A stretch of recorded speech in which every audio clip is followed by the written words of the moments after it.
Saya tadi siang ketika lagi persiapan untuk mau khotbah tadi di teens dan di Anda yang youth gitu ya.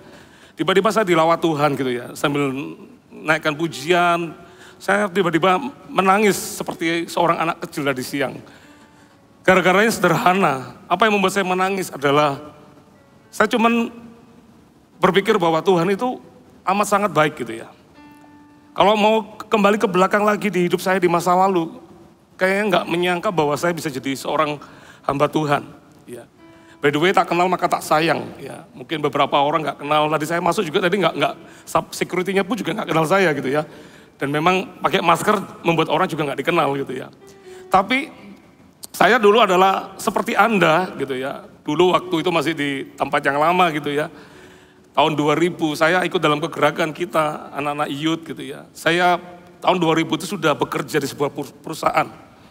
Dan tahun 2000 itu saya ngikutin Pastor Philip KKR di mana-mana.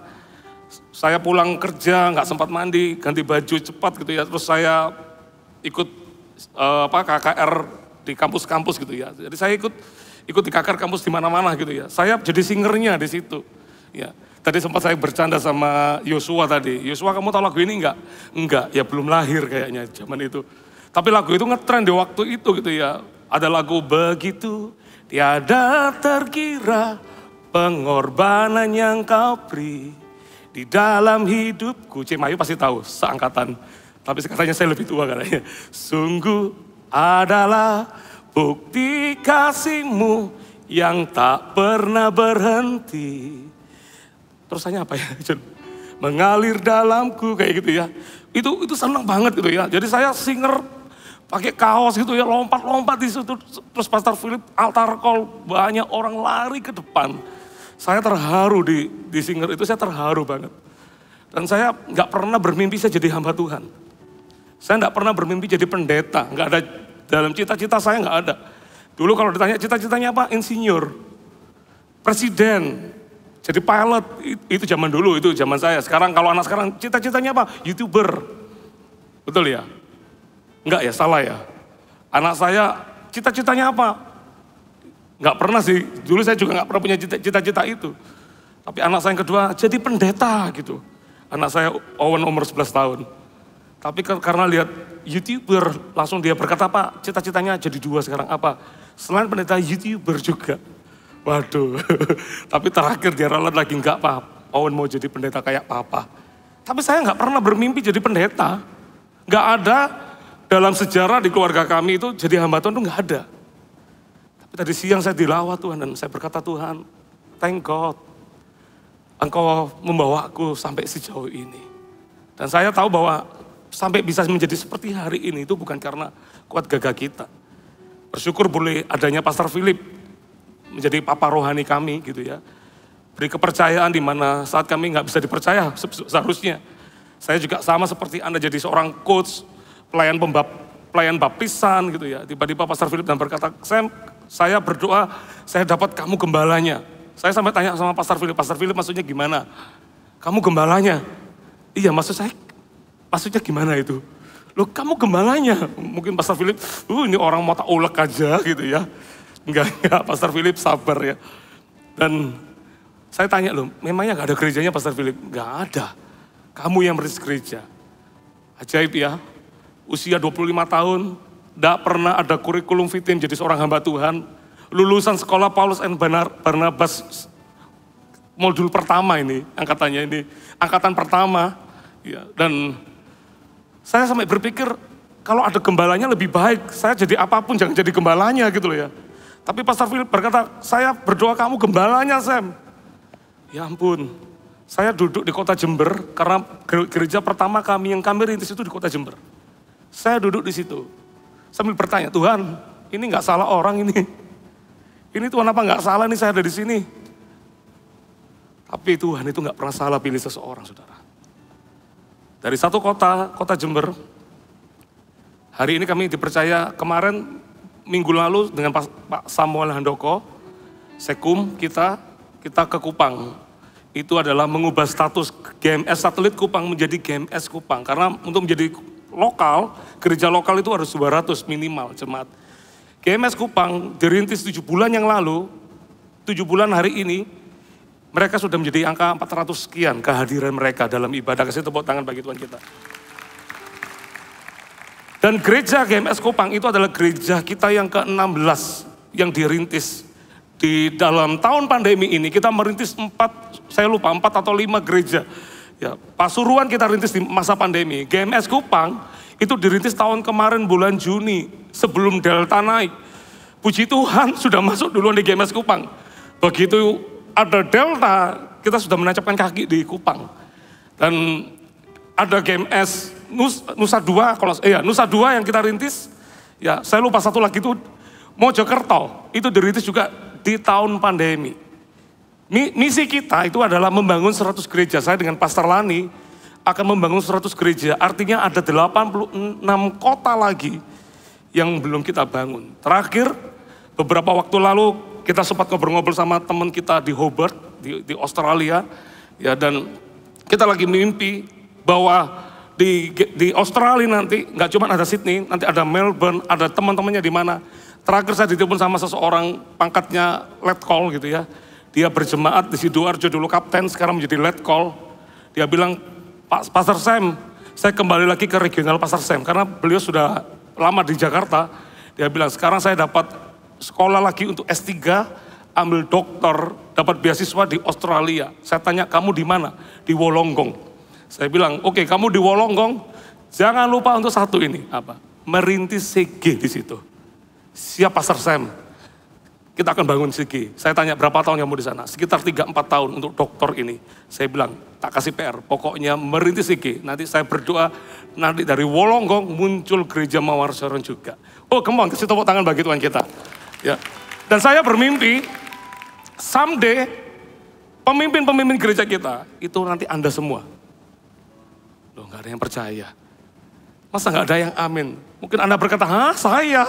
Mana mungkin? Sama, kalau Anda berkata mana mungkin, saya juga bisa berkata mana mungkin. Tapi Tuhan kalau memakai seseorang, dia tidak butuh orang hebat. Dia butuh orang yang berkata, Tuhan aku mau taat, aku mau melangkah. Saya juga sering kali berkata, Tuhan aku tidak mampu, aku tidak bisa. Tapi kalau Engkau yang menyuruh Tuhan, aku akan melangkah Tuhan. Asalkan Kau besertaku, aku percaya pasti ada kemenangan di balik semuanya. Kalau Tuhan bisa pakai saya, Tuhan pakai Anda semua juga. Tuhan pasti bisa pakai Anda semua. Yang percaya kasih tepuk tangan yang paling meriah buat Allah kita. Oh haleluya. Ya. Judul khotbah saya adalah bukan seberapa besar, tapi seberapa dalam. Kenapa kita perlu kejar kedalaman di dalam Tuhan? Ya kalau bicara tentang besar, semua orang pingin jadi besar. Semua orang kepingin pelayanan di depan mimbar. Semua orang kepingin berkhotbah. Semua orang kepingin dikenal orang. Gak ada yang salah dengan itu. Karena janji Tuhan akan membawa kita terus naik, bukan turun. Tuhan akan membawa kita menjadi kepala dan bukan ekor. Tuhan akan memakai kita dengan luar biasa. Kamu adalah imamat rajani, bangsa yang terpilih, umat kepunyaan Allah. Bayangin. Untuk apa? Untuk memberitahukan tahun rahmat Tuhan yang besar itu. Allah punya rancangan yang besar buat hidup kita, saudara. Tanpa kita meminta pun sebetulnya. Allah sudah punya rancangannya buat kita. Dan orang mau dipakai besar. Tapi seringkali orang lupa bahwa di dalam kebesaran yang Tuhan izinkan nanti kita akan capai suatu hari nanti. Tuhan mau kita juga berakar ke dalam. Kalau orang cuma fokus besar tadi. Sore saya berkhotbah tentang Salomo. Siapa yang tidak kenal Salomo? Raja yang hebat, super kaya, hikmatnya melebihi raja-raja yang lain. Pembangun bait suci kedua. Ini coba kurang apa? Tapi tragis tadi kita baca di satu raja-raja. Di masa tua Salomo, hatinya condong kepada dewa-dewa istrinya. Saya tadi tanya sama teman-teman teens, di mana hikmat Salomo? Mengapa hikmatnya nggak bisa mengajarkan dia untuk hidup di dalam takut akan Tuhan? Karena di atas hikmat yang diberikan Allah, di atas kepandaian, di atas kebisaan, di atas kemampuan, di atas kepintaran yang Allah berikan kepada kita. Ingat, atasnya adalah takut akan Tuhan. Buat apa kita punya semua yang ada di dunia, tapi kita kehilangan yang kekal di hidup kita. Kita kehilangan surga di hidup kita, buat apa? Bisa tangkap ini ya. Tuhan mau pakai kita besar, saudara. Tapi supaya untuk menjaga kita nggak jatuh ketika kita ada di atas ketinggian, adalah berakar ke dalam. Dan kita akan belajar dari satu tokoh terhebat sepanjang masa, namanya Yesus. Are you excited? Anda semangat saudara? Amin. Filipi 2, coba. Buka Filipi pasal 2 ayat 5 sampai 11. Filipi 2 ayat 5 sampai 11. Yang sudah ketemu katakan puji Tuhan. Saya bacakan buat Anda. Hendaklah kamu dalam hidupmu bersama menaruh pikiran dan perasaan yang terdapat juga dalam Kristus Yesus. Perhatikan. Yang walaupun dalam rupa Allah tidak menganggap kesetaraan dengan Allah itu sebagai milik yang harus dipertahankan. Melainkan telah mengosongkan dirinya sendiri dan mengambil rupa seorang hamba dan menjadi sama dengan manusia. Dan dalam keadaan sebagai manusia, ia telah merendahkan dirinya dan taat sampai mati, bahkan sampai mati di kayu salib. Itulah sebabnya Allah sangat meninggikan dia dan mengaruniakan kepadanya nama di atas segala nama. Supaya dalam nama Yesus bertekuk lutut segala yang ada di langit dan yang ada di atas bumi dan yang ada di bawah bumi. Dan segala lidah mengaku Yesus Kristus adalah Tuhan bagi kemuliaan Allah Bapa. Saudara, ini menarik sekali. Jelas Alkitab berkata, hendaklah kamu dalam hidupmu menaruh pikiran dan perasaan yang terdapat juga dalam Kristus Yesus.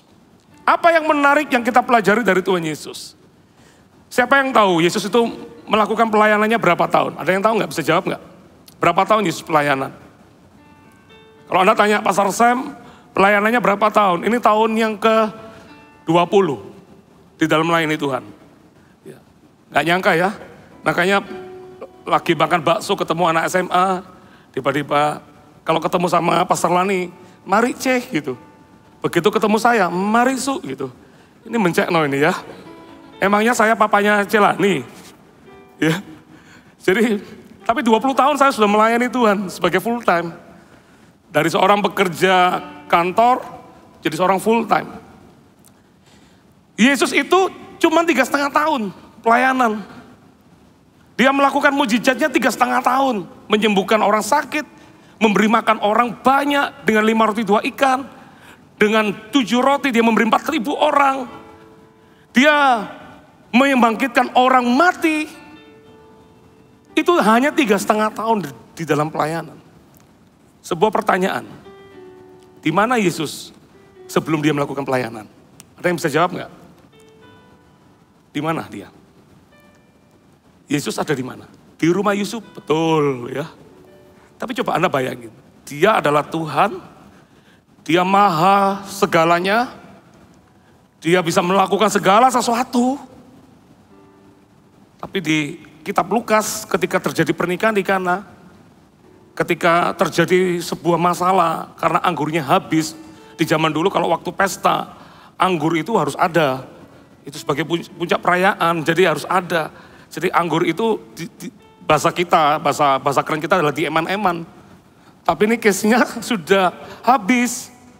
Dan ketika Maria melihat itu, langsung Maria berkata kepada Yesus, Yesus, itu loh mereka kekurangan. Apakah ketika Maria berkata itu adalah konotasinya adalah, oh Yesus disuruh beli anggur. Saya yakin enggak. Kenapa kok yakin kok enggak disuruh beli anggur? Karena Yesus jawab, ibu waktuku belum tiba ibu. Kalau disuruh beli anggur apa hubungannya dengan waktuku belum tiba? Yesus itu Tuhan. Dia maha melakukan segala sesuatu. Tapi ajaibnya, dia tidak melakukan segala sesuatu sebelum tahun memulai pelayanannya, saudara. Itu luar biasa loh, saudara. Bisa tangkap ini nggak, saudara? Kadang orang itu pingin cepat dipakai besar, dipakai besar, dipakai besar, dipakai tinggi, dipakai tinggi, dipakai tinggi.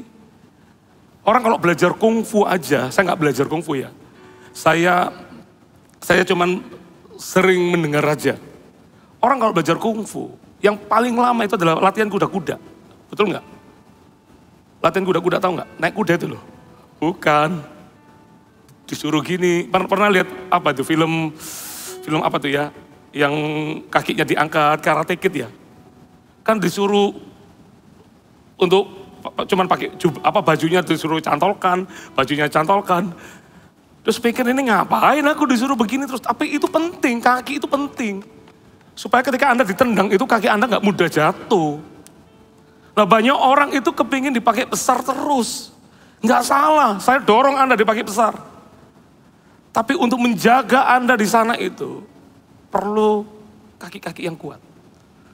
Perlu fokus bangun ke dalam. Nah, pertanyaan saya, di mana Yesus? Apa yang Yesus kerjakan? Menurut saya Yesus itu membangun ke dalam kehidupannya. 3,5 tahun pelayanan. Dari 0 ke titik 30. Apa yang Yesus lakukan? Kita akan pelajari, ada 5 hal yang kita bisa belajar dari Yesus. Apa yang Yesus lakukan ketika dia membangun ke dalam? Yang pertama, Yesus itu yang pertama, menyangkal dirinya. Ini penting loh, Yesus itu menyangkal dirinya. Mau dipakai Tuhan besar nggak? Siapa yang mau dipakai Tuhan besar? Angkat tangannya. Saya berdoa, sungguh, saya berdoa. Saya kalau challenge teman-teman itu saya bilang, kamu harus dipakai lebih besar dari saya. Pastor Philip pun juga challenge kita. Ayo, kamu harus punya mimpi dipakai Tuhan lebih besar daripada saya. Dari dulu Pastor Philip bilang gini, saya ini naik F1, ayo kejar naik F1. Sekarang sih beliaunya sudah naiknya, sudah terlalu tinggi. Mau dikejar apapun juga nggak bisa. Tapi gereja Mawar Saron selalu membuka kesempatan untuk setiap orang bisa dipakai Tuhan juga. Dan artinya bahwa Anda juga berhak dipakai Tuhan besar juga. Katakan amin, kasih tepuk tangan yang paling meriah buat Allah kita. Ya. Tuhan mau pakai kita besar saudara. Yesus itu luar biasa. Dia punya segalanya. Tapi tahu nggak yang dilakukan Yesus? Yesus itu menyangkal dirinya. Itu yang ajaib. Kenapa saya katakan menyangkal dirinya? Dia Tuhan. Kenapa dia mau jadi manusia? Dan yang ironis adalah, kenapa dia lahir dari seorang anak bernama Yusuf? Yusuf itu bukan pengusaha pabrik kayu.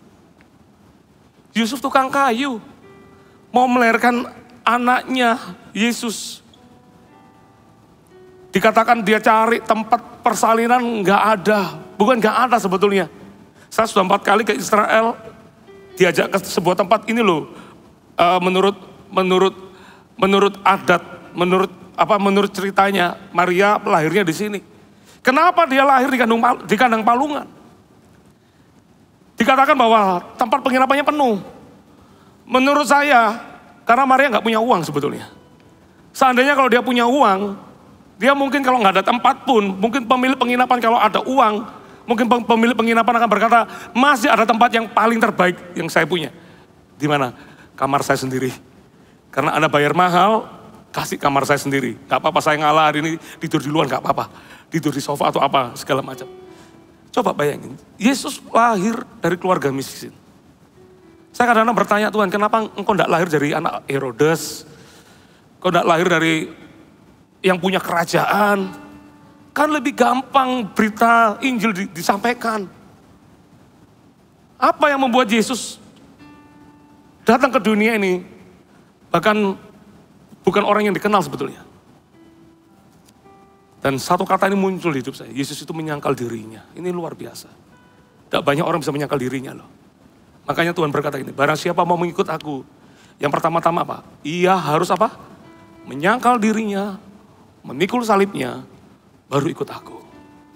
Anda kalau mau dipakai Tuhan besar, masih lihat siapa aku. Anda akan pilih-pilih pelayanan.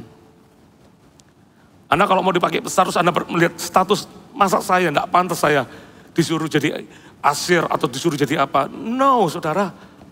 Kita malu sama Tuhan, Dia punya segalanya. Dia maha. Tapi dia tidak perlu membuktikan dirinya siapa. Dia datang hanya just ketika beberapa minggu lalu saya khotbah tentang aku adalah aku. I am who I am. Ketika Musa bertanya, Tuhan, gimana caranya membebaskan bangsa Israel dari Firaun? Kalau ditanya siapa yang mengutusmu? Tiba-tiba Tuhan berkata, Pak, kasih tahu kepada Firaun, mungkin ya bahasa saya ya. Tapi intinya kata-katanya begini, kasih tahu, aku adalah aku. Kenapa dia nggak menyebut dia adalah Elohim, Allah pencipta? Kenapa dia nggak menyebut dia adalah Yahweh? Bahkan orang Israel pun takut menyebut nama Yahweh, YHWH. Nggak berani menyebut dengan secara lengkap. Tapi dia berkata, aku adalah aku. Dengan kata lain begini, tanpa menyebut nama sekalipun. Nanti ketika engkau lihat perbuatanku, kamu bisa lihat bahwa itu bukan tangan manusia, itu tangan Tuhan. Siapa yang bisa membuat laut terbelah? Siapa yang bisa lihat apa yang membuat, tahu enggak, orang Mesir itu bangga-banggakan matahari. Karena salah satu sesembahnya adalah Dewa Ra, matahari. Kenapa ditolak ke-9? Tuhan buat mujizat, Mesir terjadi kegelapan. Sampai orang nggak bisa pegang tangan teman-temannya, nggak bisa. Karena terlalu gelapnya. Sebetulnya Tuhan ke-9 Tuhan mau menunjukkan bahwa aku lebih besar daripada matahari. Siapa yang bisa menutup matahari? Come on. Ini bukan mall ya. Do you mudeng what I mean? Ini bukan mall yang ditutup. Ini matahari. Orang menyembah matahari kenapa? Karena merasa matahari hebat, tak terkalahkan. Tapi Tuhan bisa buat matahari gelap gulita. Di Mesir gelap gulita. Di Goshen terang. Kok bisa? Aku adalah aku. Tanpa menyebut nama, perbuatanku, aku adalah Tuhan. Come on. Tapi Yesus datang, padahal dia adalah Tuhan. Dia melakukan mujizat. Saya mau buktikan satu kata ini. Apakah benar Yesus adalah Tuhan? Yes. Kok bisa tahu dari mana? Dia suatu kali bertanya sama murid-muridnya. Menurutmu siapa aku ini? Dan mereka berkata, ada yang berkata engkau nabi. Ada yang berkata engkau adalah Elia yang akan datang itu. Terus Yesus tanya sama Petrus, Petrus menurutmu siapa aku ini? Petrus berkata, engkau adalah Mesias. Langsung dia berkata, bukan kamu yang berbicara Petrus.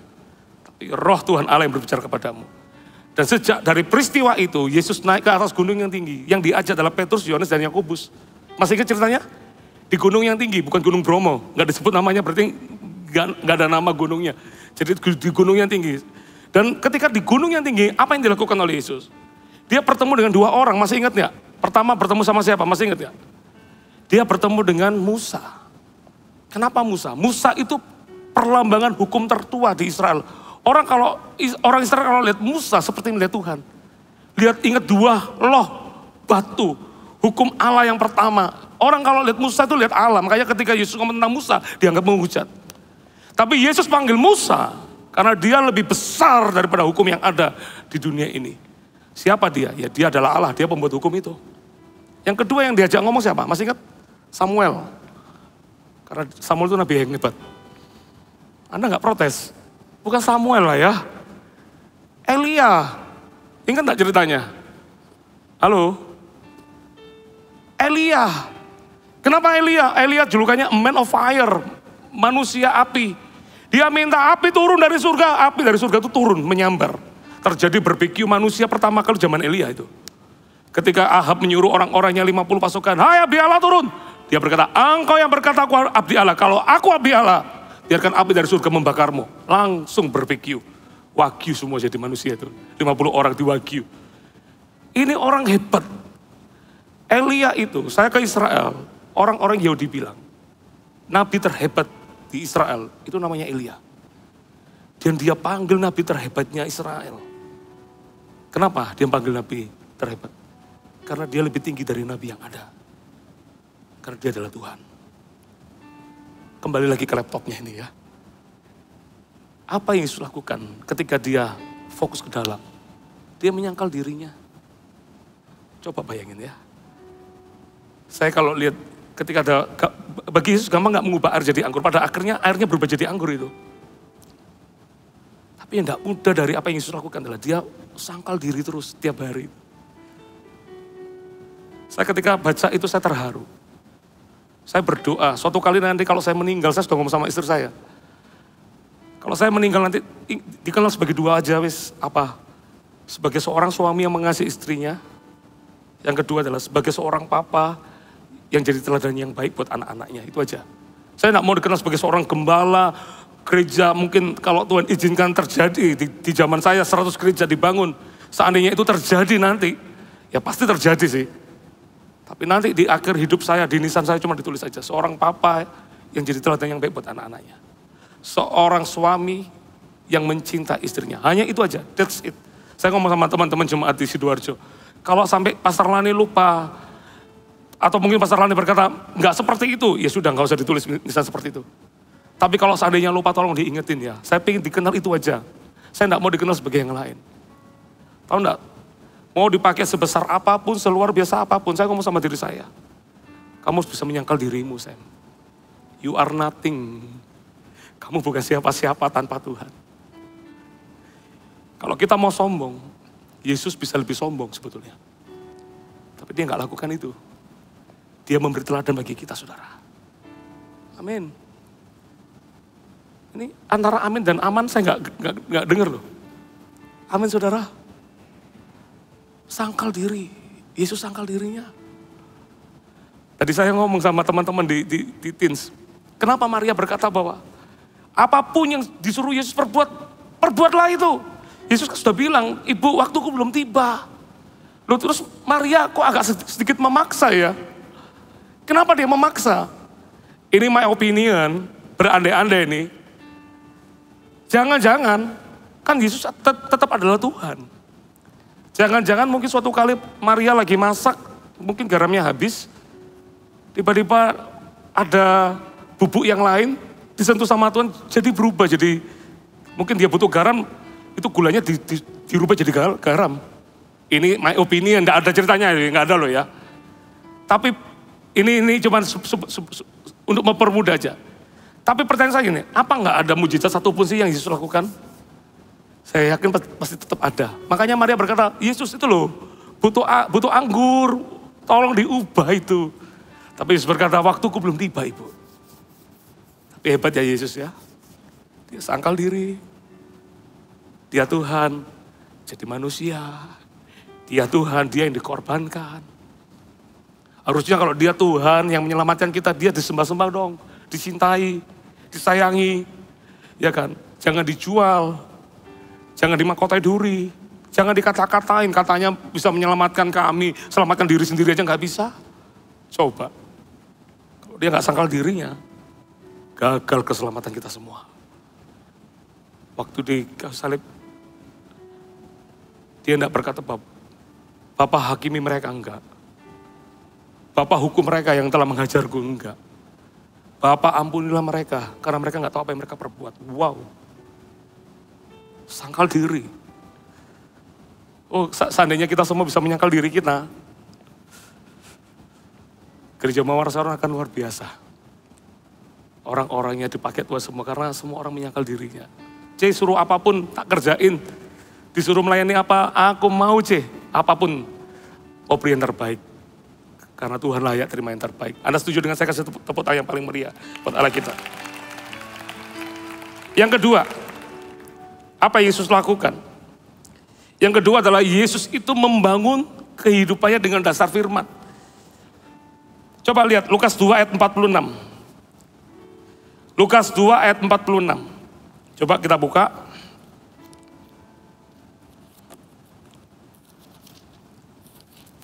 Lukas 2 ayat 46. Ayat 41 aja deh, baca coba berikutnya. Yesus pada umur 12 tahun dalam bait Allah. Wow. Dikatakan tiap-tiap tahun orang tua Yesus pergi ke Yerusalem pada hari raya Paskah. Ketika Yesus telah berumur 12 tahun, pergilah mereka ke Yerusalem seperti yang lazim pada hari raya itu. Sehabis hari-hari perayaan itu, ketika mereka berjalan pulang, tinggallah Yesus di Yerusalem tanpa diketahui orang tuanya. Karena mereka menyangka bahwa ia ada di antara orang-orang seperjalanan mereka. Berjalanlah mereka sehari perjalanan jauhnya, lalu mencari dia di antara kaum keluarga dan kenalah mereka. Karena mereka tidak menemukan dia, kembalilah mereka ke Yerusalem sambil terus mencari dia. Perhatikan ayat 46. Sesudah 3 hari mereka menemukan dia dalam, mana saudara? Bait Allah. Ia sedang duduk-duduk di tengah-tengah alim ulama. Apa yang dikerjakan? Sambil mendengarkan. Wow.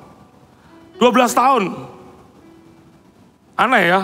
Anak 12 tahun itu interestnya apa? Di game sebetulnya. Mungkin Anda bisa menyangka saya, ya Pastor Sam itu kan zaman itu nggak ada game. Ya kan? Tapi Yesus itu kan Tuhan. Dia nggak perlu mendengar firman sebetulnya, karena dia sendiri adalah firman.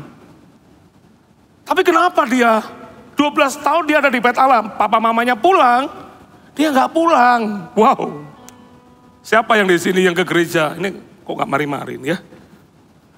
Bu yang cepat gitu, supaya bisa makan kuliner di bawah atau di sana gitu ya. Ini kok nggak cepat-cepat. Yesus itu Tuhan. Guys, Yesus Tuhan. 12 tahun dia ada di bait Allah. Dan yang dilakukan oleh Yesus apa? Dia mendengar alim ulama berbicara. Enggak cuma itu. Dikatakan apa? Sambil mendengarkan mereka dan mengajukan pertanyaan-pertanyaan kepada mereka. Kebiasaan orang Yahudi itu untuk belajar Alkitab, belajar Taurat, belajar kitab mereka, itu adalah mereka akan dengan pertanyaan. Itu menunjukkan bahwa kehausan mereka untuk belajar sesuatu. Ini Yesus loh saudara. Makanya nggak heran ketika Yesus habis puasa 40 hari, dia dicobai oleh si setan. Anda nanti buka saja di rumah ya, nggak usah dibuka, waktu saya terbatas. Tapi kalau Anda buka nanti di Matius pasal 4 ayat 1 sampai 10, Yesus mengalami pencobaan di situ. Dan pencobaan pertama ketika dia lagi lapar ini, belum makan, 40 hari saudara, come on. 40 hari itu kalau Anda tanya air minum yang paling enak sedunia itu kapan? Mereknya apa? Enggak ada mereknya, puasa aja. Puasa 3 hari gitu aja, nggak usah 40 hari. 3 hari nggak usah makan, nggak usah minum. Nanti air pertama yang Anda minum di hari yang keempat itu, langsung Anda berkata ini air enak sedunia. Bayangin 40 hari Yesus nggak makan, nggak minum. Itu naganya sudah berontak, bukan cacing lagi, naga yang berontak. Lapar gitu ya. Tiba-tiba iblis datang. Iblis itu tahu timing yang terbaik mencobai orang. Kapan? Saat lapar. Dan pencobaan pertama adalah ubahlah batu menjadi roti. Dan ajaibnya Yesus jawabnya apa? Ada tertulis. Kenapa dikatakan ada tertulis? Bukankah dia adalah firman, firman yang menjadi manusia. Apa yang dia katakan adalah firman. Dia memberikan teladan bagi kita, saudara. Pentingnya makan firman itu di hidup kita. Ketika pencobaan datang, kita bisa counter. Ada tertulis. Kalau ada orang berkata, kamu jodohku. Saya ironis ya dengar itu ya. Ada satu saya benar dengar sebuah kisah. Seorang suami menceraikan istrinya dengan dalil agama lagi. Pakai ayat lagi. Seolah-olah meneguhkan apa yang dilakukan. Kalau orang tahu kebenaran, dia akan berkata, ada tertulis. Jangan berzina. Simple. Ceraikan istrimu itu, Anda menikah dengan orang lain itu berzina. Itu sudah jelas. Alkitab itu jelas. Makanya firman itu harus menjadi mama biak, kata Pastor Philip. Firman harus melekat di hidup kita. Karena kita nggak tahu kapanpun kita bisa dicobai loh saudara. Saya naik bus, uang lagi pas-pasan, nggak punya uang di waktu itu. Uangnya tinggal 50.000, naik busnya 27.000 waktu itu ya. Naik bus patas gitu ya. Begitu naik bus, langsung kan bayar di tengah-tengah itu sama kondekturnya.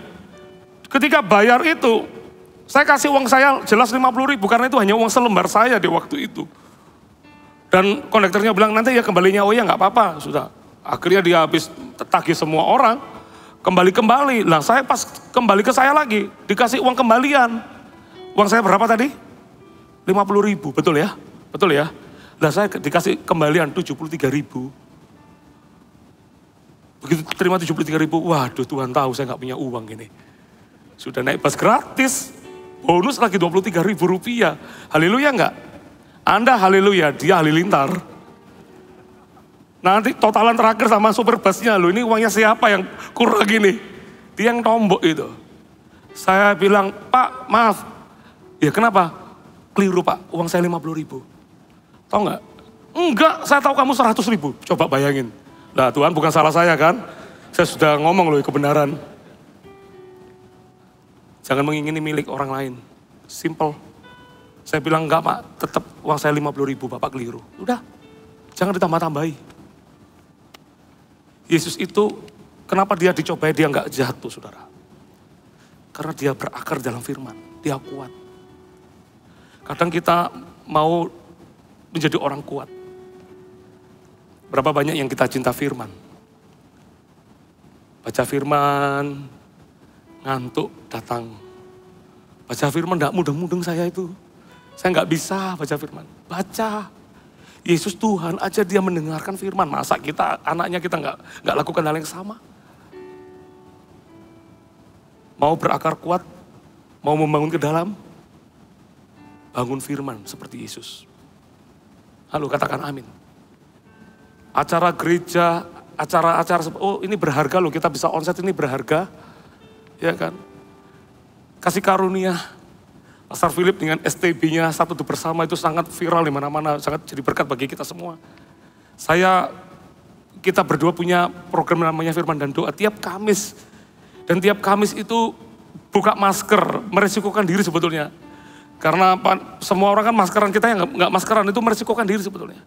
Tapi saya lihat 2 tahun ini Tuhan jagai.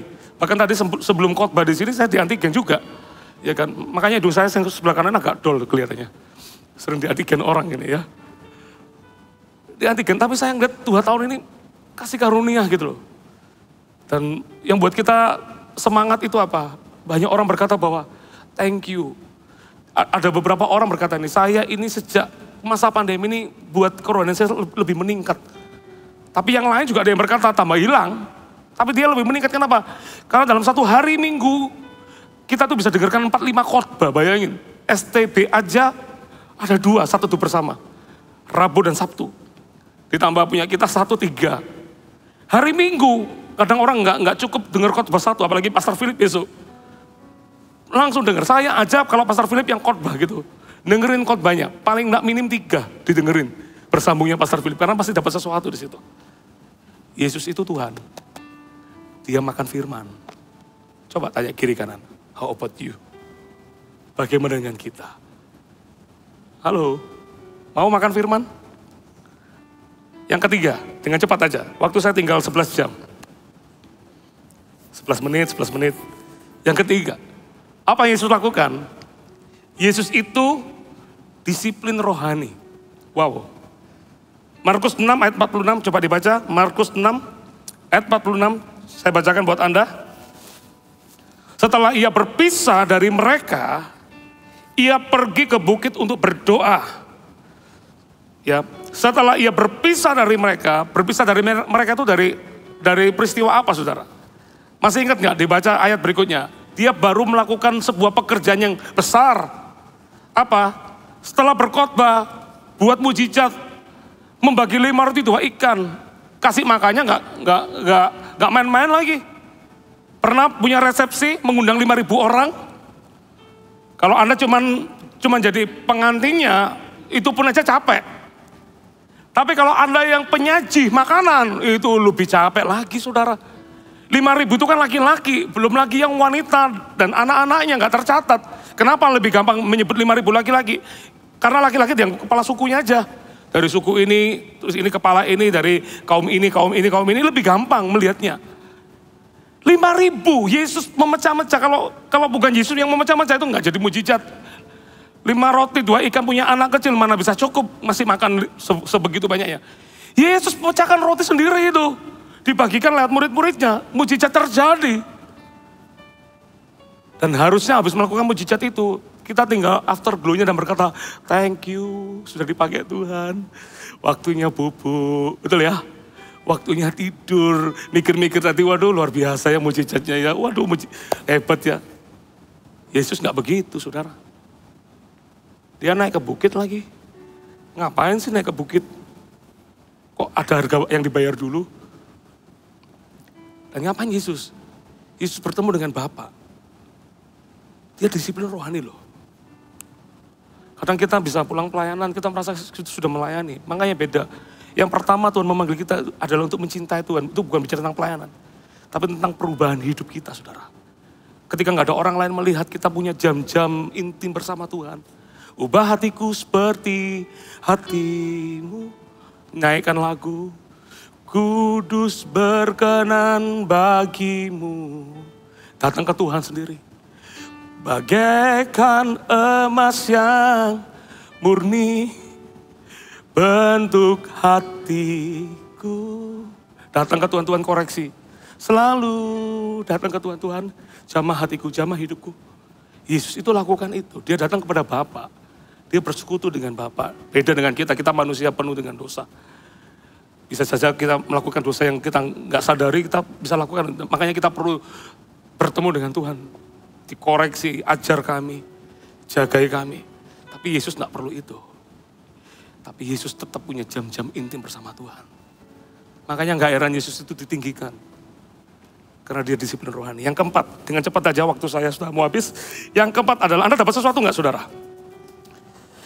Yang Yesus lakukan yang keempat. Yesus itu dipenuhi dengan kasih Bapa. Makanya saya katakan, harusnya ketika Yesus datang ke dunia ini, orang tahu bahwa dia adalah Tuhan. Harusnya kayak orang Majus dong. Datang menyembah, padahal yang dilihat adalah bayi. Disembah-sembah, dikasih mur, emas, dan menyan. Tapi pada ujungnya, Yesus banyak ditolak. Bahkan ada orang yang sudah mau mati di kayu salib aja masih mereject dia. Ngata-ngatain Yesus. Untungnya yang satu enggak, yang satu. Yang satunya yang ngomong-ngomongin. Coba bayangin. Apa yang membuat Yesus bertahan? Apa yang membuat Yesus itu tidak berhenti karya salibnya? Seharusnya Yesus itu nggak mudah loh. Ketika dia mau disalibkan itu nggak mudah. Dia dikatakan peluhnya sampai seperti darah. Itu ada tafsiran mengatakan itu orang kalau stresnya tingkat tinggi itu, pembuluh darah pun bisa pecah. Yesus itu mengeluarkan peluhnya seperti darah. Karena memikirkan apa yang terjadi. Bayangin ya, Anda kalau ngomong sama Yesus, Anda nggak perlu ngomong, dia tahu kedalaman hati kita. Dia maha tahu, dia tahu gimana proses besok kematiannya. Nggak mudah. Tapi ketika dia datang kepada Bapa, itu nggak mudah loh. Dia berkata, Bapa sekiranya cawan ini lalu daripadaku. Tapi bukan kehendakku, tapi kehendakmu yang jadi. Kalau dia mikir-mikir manusia gitu ya. Orang yang mau diselamatkan menolak dia. Lihat Petrus yang katanya dia cinta Tuhan, sekalipun mereka imannya goyah. Aku tidak. Dan berkata, nanti habis ini kamu sebelum ayam berkokok 2 kali, kamu sudah sangkal 3 kali. Dia disangkal.